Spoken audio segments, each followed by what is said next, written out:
Hi, this presentation covers Leonard Bernstein's first of 6 talks at Harvard University, also known as Bernstein's Norton Lectures. When Bernstein was asked to serve as the Charles Eliot Norton Professor of Poetry for the 1972-1973 school year, he was thrilled and considered it to be, as Humphrey Burton puts it in his biography, the greatest academic honor ever bestowed upon him. One of the requirements for filling this position is to give 6 public lectures, and Bernstein did just that in the fall of 1973 at Harvard Square Theater, giving it the title The Unanswered Question, based on Charles Ives' piece by the same name. This piece will be referenced in later lectures. These lectures investigate the way music can be interpreted in terms of linguistic theories. A prime source for this was Noam Chomsky's book entitled Language and Mind, which educated Bernstein on the subject of linguistics. The first of these 6 lectures is on the topic of music phonology, or sound, and that's what I'll be discussing today. Leonard Bernstein begins his first lecture by giving thanks to everyone that helped make the event possible. He discusses his study of linguistics and explained that they lead the way for this musical investigation.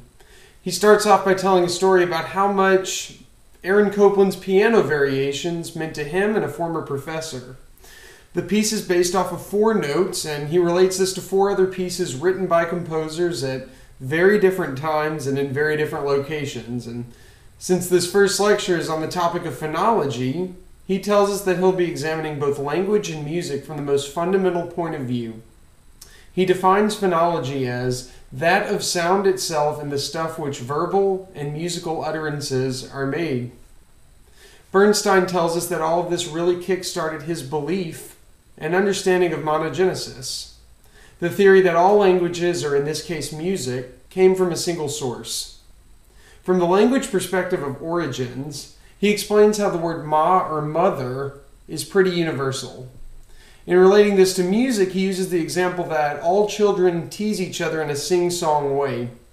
Na, na, na, na. From this, he begins to explain why he believes this example, and that's because of the harmonic series, or the overtone series. He explains to his listeners how to hear them, what they are, and he uses a piano to demonstrate a lot of this, in one way by playing a low C on the piano while silently pressing down other pitches for viewers to hear the ringing overtones. And then abruptly strike the fundamental C, an octave lower. What do you hear? You are clearly hearing the first overtone vibrating sympathetically an octave above its fundamental. I hope you heard it, did you? Listen again. Clear as a bell. As he explains each overtone in order of appearance, he relates them to situations even non-musicians might be able to understand, like the children's song like teasing I mentioned before. Bernstein goes on to explain the pentatonic scale after all those notes have been introduced. He explains the universality of it by relating it to different parts of the world, and showing how the music of various regions are easily spotted just by changing the tonal center. Eventually, all 12 tones are covered and the chromatic scale is mentioned. Bernstein answers the question of, why are there only 12 notes repeated in multiple octaves? The answer he gives is because of the circle of fifths. Placing these pitches in order gives you the chromatic scale. Bernstein goes on to play Fair Harvard and relates this to the harmonic series, first only as a melody, then in octaves, explaining how men typically sing an octave lower than women. Then he mixes in fourths and fifths, polyphony. He adds in thirds, which spawns the discussion of triads. And then he segues into tonal music and diatonicism.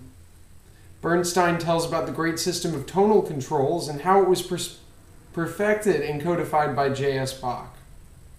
This brings the presentation to his explanation of tonic and dominant relationships, symphonies and their sections, and the insight into the ambiguity of sound, all presented by Bernstein, a piano, and eventually the Boston Symphony, using Mozart's G minor symphony as an example all throughout. In introducing all of these terms and concepts, he always ties it back into the main subject, phonology, and reminds the viewers of the fundamentals hard at work in Mozart's symphony. So what do I think? Well, whether this man is speaking the truth or fiction, he sells the heck out of it. After my first reading and listening of it, I pretty much bought everything he had to say, and there's a number of reasons for this. The Leonard Bernstein website explains this point well. It's a fresh way to analyze music and interpret musical history. If I didn't know one thing about music, this lecture, in my opinion, would have taught me a lot, and not just about random facts. The relation of these musical ideas like monogenesis to languages and babies' first words really allow everyone to understand where Bernstein's coming from on his points. He gives examples, and that allows people to understand topics like the harmonic series and the circle of fifths. He supplements that with demonstrations on the piano almost the entire time. And as each point was made, he was able to evolve into more complex ideas and get more easily attainable explanations. I'm also impressed with what Humphrey Burton tells us. He planned for this for over a year while still working, conducting, composing. But not only did he practice every word on his teleprompter, he apparently practiced every pause, every word inflection, every chin scratch. He wanted to nail every detail, and according to Burton, he took the line that he was going to be a Norton professor only one time in his lifetime. So he said everything that he wanted to say while he had the chance. Now, like I said, that was my opinion or reaction to reading and listening to this lecture for the first time. After coming down from that excitement, due to how he explained things, because I thought he did a really nice job, I started to notice things that weren't so glamorous to me in the later viewings. While I think his introduction was necessary, he honored those that helped him, he thanked Harvard, he expressed how much interest he had in his subject matter, I thought his introduction was pretty bland and almost sounded too rehearsed, comparatively speaking to the other sections. I get that he rehearsed everything a whole lot, but nothing else was quite as boring as the first few minutes. I also have a problem buying into his use of Copland's piano variations applied to many other composers' musics. The 4 notes used in Copland's work that he relates to everything else seems too easy for an argument, and here's why. There are 12 pitches, chromatic pitches, to choose from in the musical world, and 4 out of 12 notes is going to cover a lot of works. I get the point he's trying to make, but I don't think that presents a great argument on his part, especially as a starting point for these lectures.